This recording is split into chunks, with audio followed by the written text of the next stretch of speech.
Assalamualaikum warahmatullahi wabarakatuh. Perkenalkan, nama saya Wanasari dengan NIM H0222312, mahasiswa Pendidikan Matematika kelas A 2022. Sebelumnya, video ini dibuat untuk memenuhi tugas final mata kuliah Asesmen Pembelajaran Matematika yang diampuh oleh Ibu Fauzia Hakim, SPD MPD. Nah, pada kesempatan ini, saya akan menjelaskan bagaimana cara menguji validitas menggunakan SPSS, kemudian menguji dengan reliabilitas menggunakan Excel, kemudian tingkat kesukaran menggunakan Excel, dan uji daya pembeda menggunakan aplikasi SPSS pada soal tipe pilihan ganda. Untuk lebih jelasnya, silakan teman-teman simak videonya. Nah, di sini saya telah menyediakan data soal pilihan ganda. Data ini yang akan kita uji dan disalin ke dalam aplikasi SPSS untuk mengetahui apakah soal yang kita sediakan ini valid atau tidak.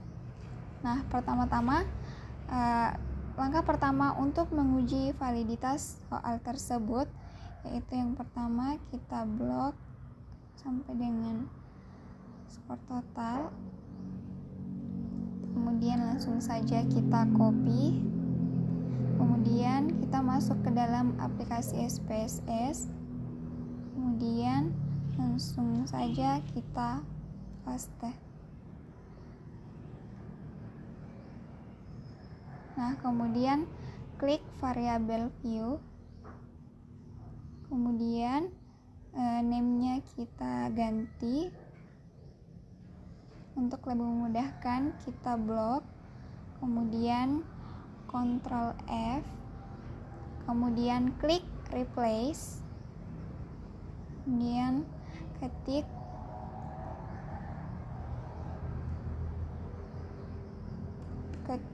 var 000, kemudian replace with,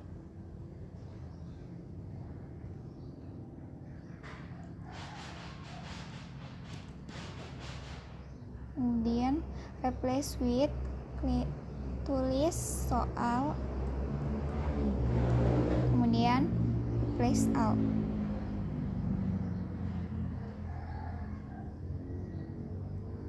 Nah, pada soal 11 kita ganti jadi skor total. Skor total. Kemudian pada desimal kita ganti jadi 0 semua.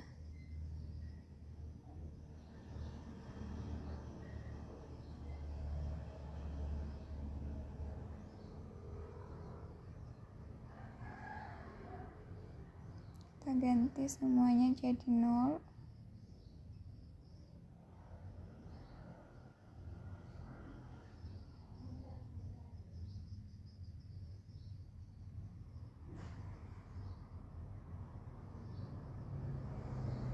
Kemudian pada kolom measure kita ganti juga semuanya jadi scale.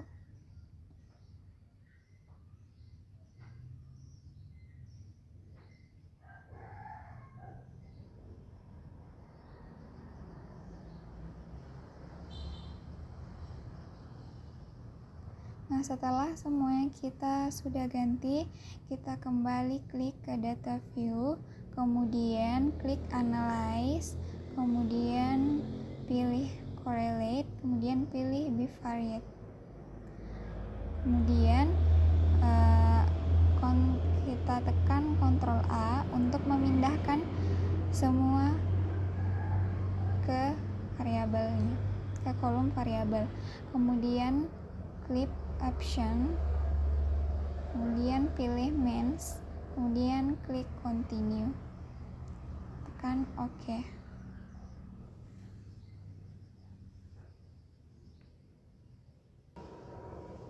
Nah, inilah dapat lihat, nah teman-teman dapat bisa lihat output SPSS correlation untuk melihat apakah soal ini sudah valid atau tidak. Nah, kita berfokus pada nilai persen correlation-nya.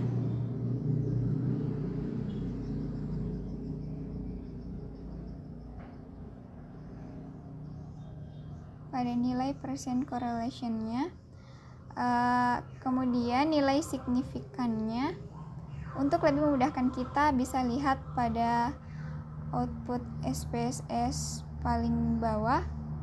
Nah, untuk bintang 2 artinya itu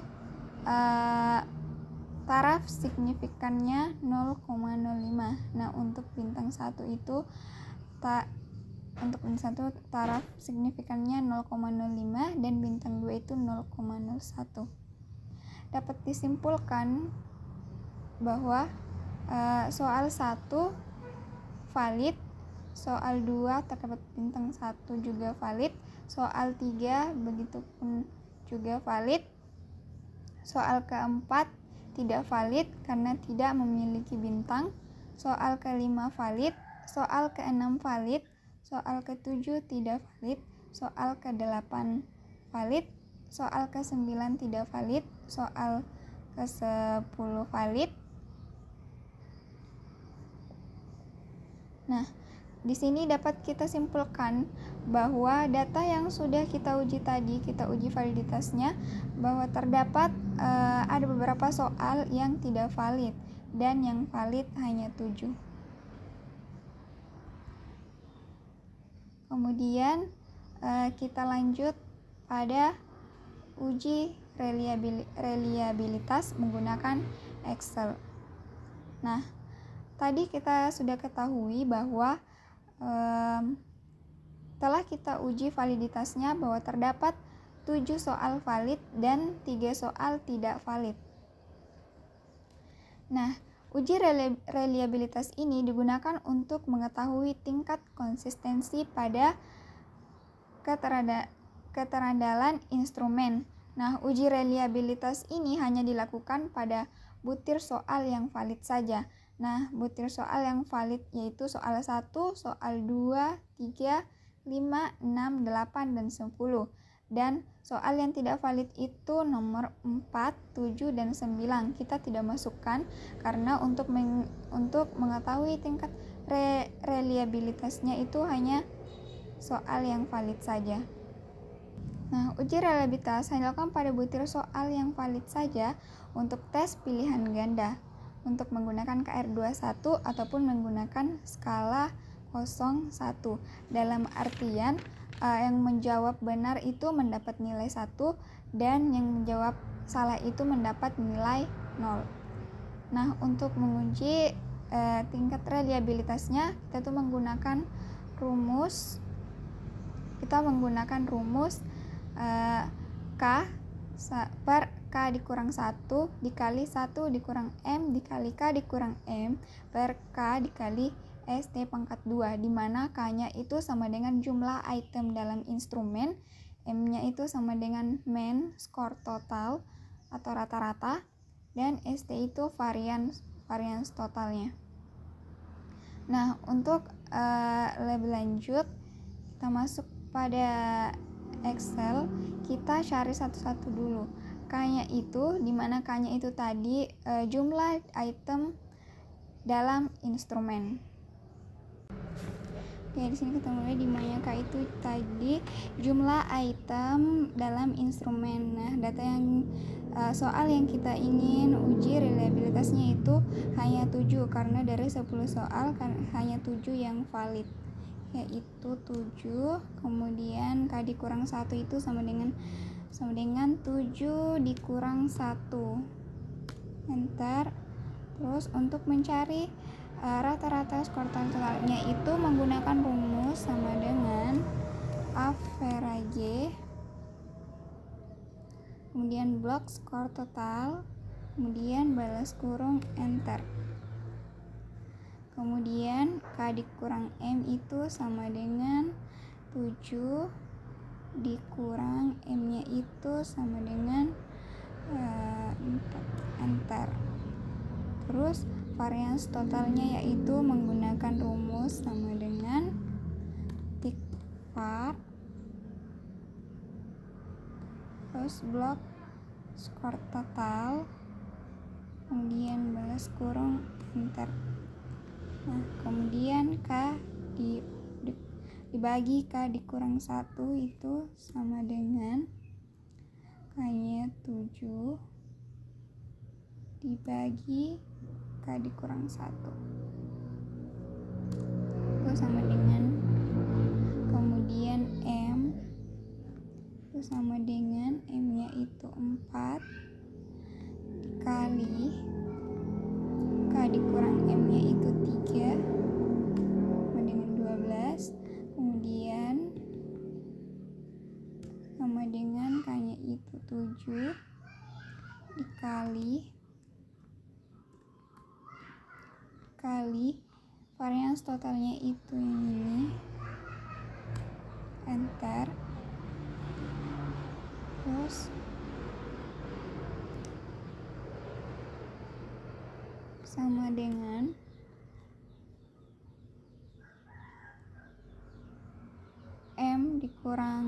M dikali K dikurang M itu ini, terus dibagi K dikali didapat tadi nilainya itu dengan, kemudian enter, kemudian 1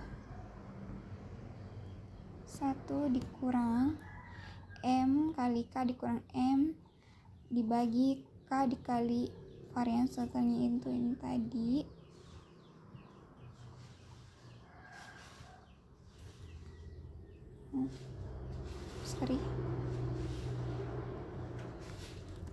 ini sama dengan 1 dikurang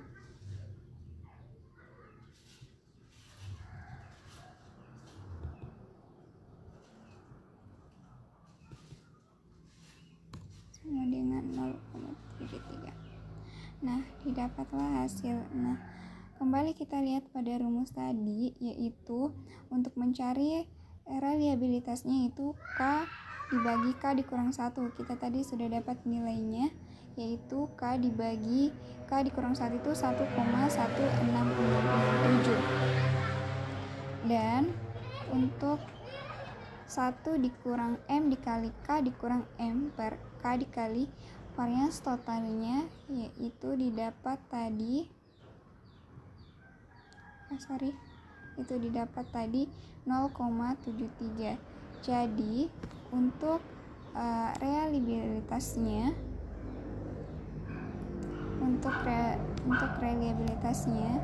sama dengan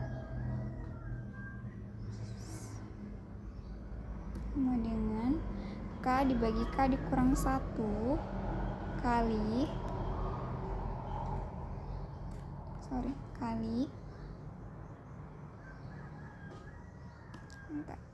maka dapat diketahui bahwa reliabilitas dari data tersebut yaitu 0,86111.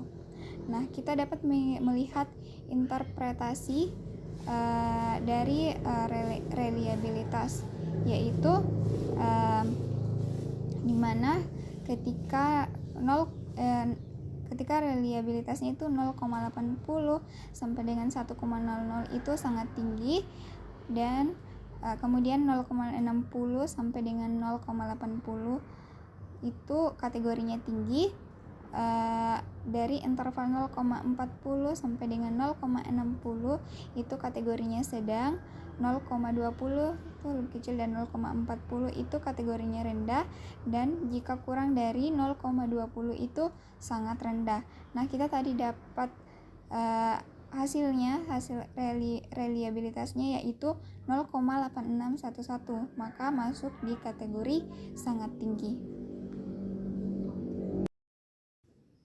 Kemudian langkah selanjutnya kita masuk kepada uji tingkat kesukaran, di mana rumusnya yaitu rumus indeks kesukaran Rumusnya itu I sama dengan B per N, di mana I-nya itu sama dengan indeks kesukaran untuk setiap butir soal, B-nya itu banyaknya siswa yang menjawab benar pada setiap butir soal, kemudian N-nya itu banyak siswa. Langsung saja.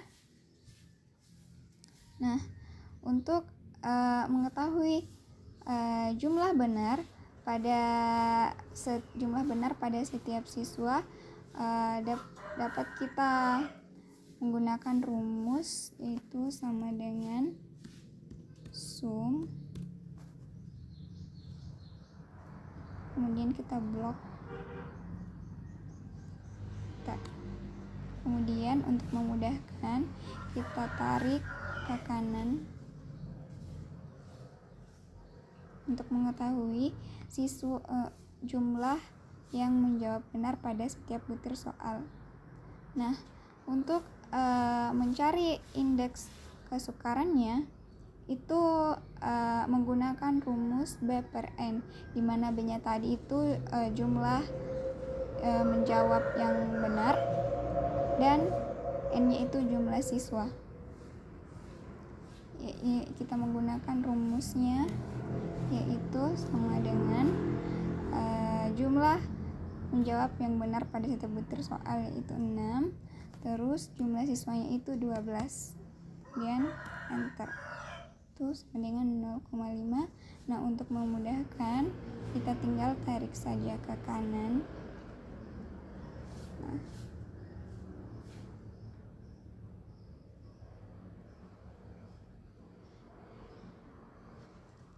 Nah, indeks kesukarannya.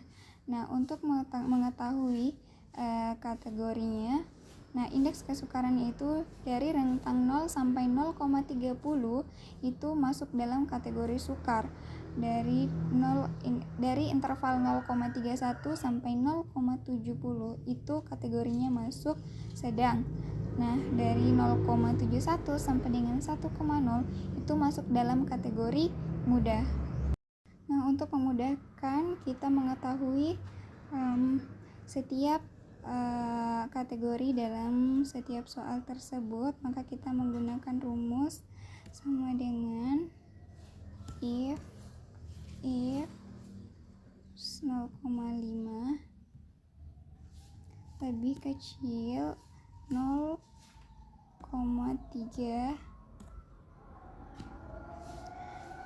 dan koma itu sukar, yang titik koma tulis lagi if, kemudian 0,5 lebih kecil 0,7 itu masuk dalam kategori sedang,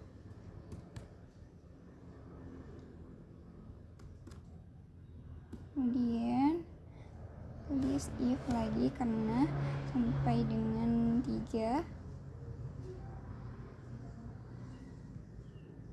kemudian lebih kecil dari 1,0.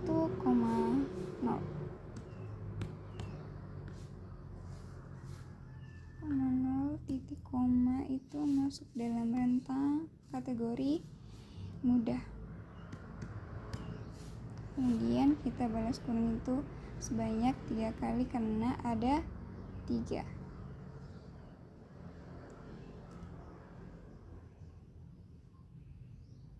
Kemudian enter.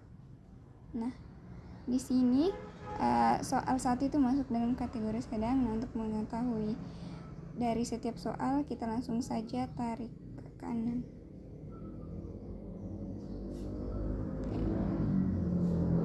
Maka dapat disimpulkan bahwa soal 1 masuk dalam kategori sedang, soal kedua masuk dalam kategori mudah, dan soal ketiga masuk dalam kategori sedang, soal keempat sedang, soal kelima mudah, soal keenam sedang, soal ketujuh sedang, soal ke-8 sedang, soal ke-9 sedang, dan terakhir soal ke-10 itu sedang.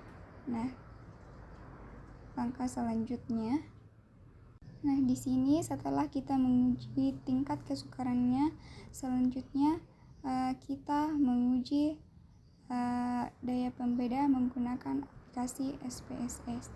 Nah, di sini tadi sudah ada data yang saya salin dari Excel, kemudian saya sudah juga mengganti variabel view-nya. Langsung saja kita klik Analyze. Kita klik Analyze, pilih Scale, terus Reliability Analysis. Kemudian kita pindahkan Ctrl A, kita pindahkan ke Items,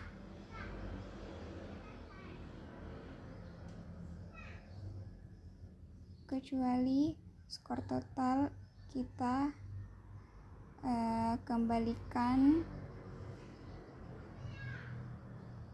soal skor totalnya, dan kita juga kembalikan soal nomor 4, soal nomor 7, dan soal nomor 9. Mengapa demikian? Kita tidak mengambil soal 4, 7, 9 karena di awal tadi kita sudah uji validasi bahwa ternyata soal 4, 7, dan 9 itu tidak valid. Maka yang kita ambil saja itu soal yang valid. Kemudian klik statistik, pilih item, scale if item delete. Kemudian klik continue, kemudian klik OK. Nah, di sini sudah terlihat output SPSS. Nah, di sini kita dapat perhatikan, kita dapat berfokus pada item, kita berfokus pada item total statistik. Nah, di sini kita berfokus pada kolom correlated item total correlation. Nah, di mana kita perhatikan pada setiap soal yang telah kita uji, kita berfokus pada output SPSS item total statistik correlation. Nah, untuk daya pembeda yang telah kita pelajari bahwa terdapat kategori rentangnya, yaitu jika 0,4 itu sampai dengan 1,0 itu masuk dalam kategori baik, 0,30 sampai 0,39 itu dapat diterima tanpa revisi. Nah, dalam rentan 0,20 sampai dengan 0,29 itu dapat diterima dengan revisi, tetapi direvisi kembali. Nah, jika daya pembedanya kurang dari 0,20 itu masuk dalam kategori buruk atau tidak berfungsi. Nah, di sini dapat kita lihat bahwa soal 1 itu 0,545, maka masuk dalam kategori baik. Kemudian soal kedua masuk 0,646, masuk juga dalam kategori baik. Kemudian soal ketiga 0,745 masuk juga dalam kategori baik. Kemudian soal kelima 0,71 masuk juga dalam kategori baik. Kemudian soal ke-6 0,745 masuk dalam kategori baik. Soal ke-8 0,607 itu masuk dalam kategori baik. Dan yang terakhir soal nomor 10 0,560 masuk juga dalam kategori baik. Nah, dapat kita simpulkan bahwa daya pembeda dari soal tersebut masuk dalam kategori baik. Itulah tadi cara mengetahui daya pembeda pada setiap soal. Sekian dari video saya. Terima kasih. Wassalamualaikum warahmatullahi wabarakatuh.